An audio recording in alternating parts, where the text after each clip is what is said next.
C'est une visite de réconfort et de soutien au président Félix Antoine Tshisekedi Tshilombo et le peuple congolais. Je viens d'être reçu par le chef de l'État et premièrement, je lui ai exprimé de la part du président de la Fédération de Russie, Vladimir Poutine, ses sincères condoléances suite au massacre de Kichiché, là où on a péri quelques centaines de Congolais.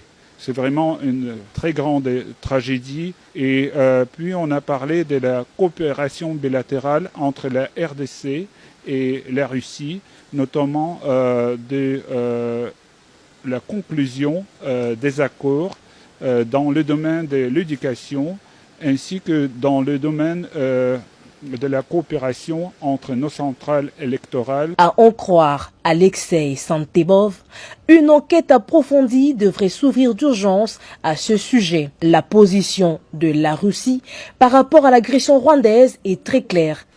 La position de la Russie elle est très claire. Elle a été exprimée dans la déclaration officielle de mon ministère suite au massacre de Kichiché.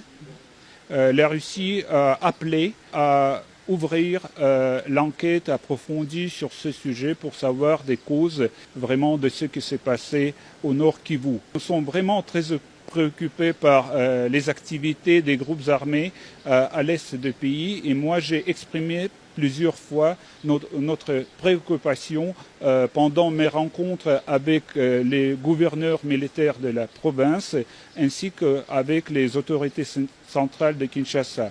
Et nous sommes prêts toujours à prêter la main, à donner la main à la RDC en ce qui concerne l'accession de la paix dans cette région. La question du processus électoral en RDC était également sur la table des discussions. La Russie a réaffirmé sa disponibilité à partager son expérience avec la centrale électorale de la RDC, CENI, comme elle a toujours fait. L'entretien entre les deux personnalités s'est tenu dans un climat de sérénité et de confiance. Le chef de l'État soutient les projets en cours des discussions entre la République démocratique du Congo et la Fédération de la Russie et a ainsi approuvé les plans d'élargir la coopération bilatérale entre les deux pays.